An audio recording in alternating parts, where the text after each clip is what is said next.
أعوذ بالله من الشيطان الرجيم بسم الله الرحمن الرحيم الحمد لله الذي لا يبلغ مدحته القائلون ولا يحصي نعما العابدون ولا يعدي حقه المجتهدون الذي ليس لصفته حد محدود ولا نعت موجود ولا وقت معدود ولا أجل ممدود فطر الخلائق بقدرته ونشر الرياح برحمته الصلاة والسلام على الرسول المسدد المصطفى الأمجد المحمود الأحمد سيدنا ومولانا ومولى الكونين جد الحسن والحسين معالي أبا القاسم محمد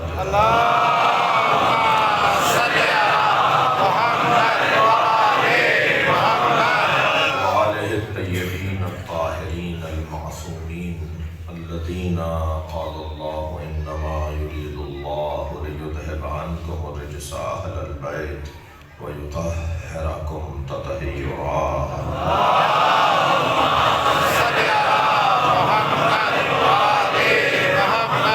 ولعنة الله على أعدائهم أجمعين من يوم عداوتهم إلى قيام يوم الدين أما بعد قال الحكيم في القرآن الكريم بسم الله الرحمن الرحيم إن هذا لهو البلاء المبين وفديناه بذبح عظيم صلوات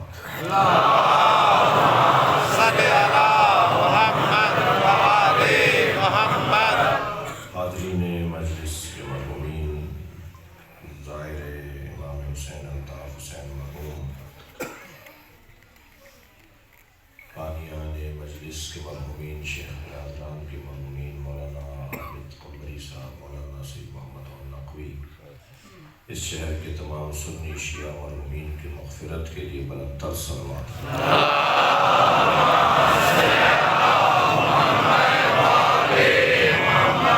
اس سے بلند صلوات کریں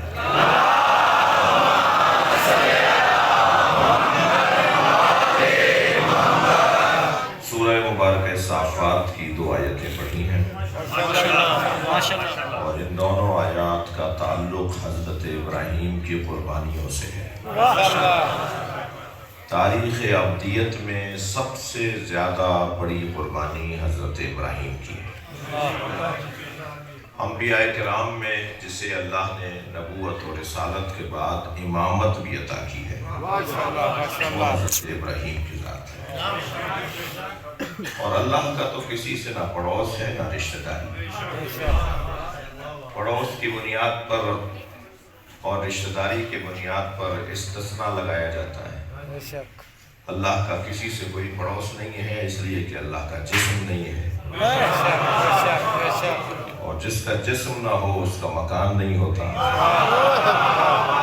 جس کا مکان نہ ہو اس کا پڑوس نہیں ہوتا ہم اللہ کا جسم نہیں مانتے اس لیے کہ جسم رکھنے والا محتاج مکان ہوتا ہے اور جو محتاج ہو وہ صمد نہیں ہوتا اور جو صمد نہ ہو وہ اللہ نہیں ہوتا لہذا یہ سارا مجمع سنی شیعہ مجمع اللہ کے جسم کا قائل نہیں ہے اگر کہیں کچھ لکھا گیا ہے تو وہ خود ذمہ دار ہیں قرآن اور حدیث صحیح کے مطابق تو اللہ کا جسم نہیں ہے وہ جسم و جسمانیت سے مبرہ ہے تو جب اس کا جسم نہیں ہے تو اس کا پڑوس بھی نہیں ہے جسم نہیں ہے تو مکان بھی نہیں ہے تو پھر خانہ کعبہ کیا ہے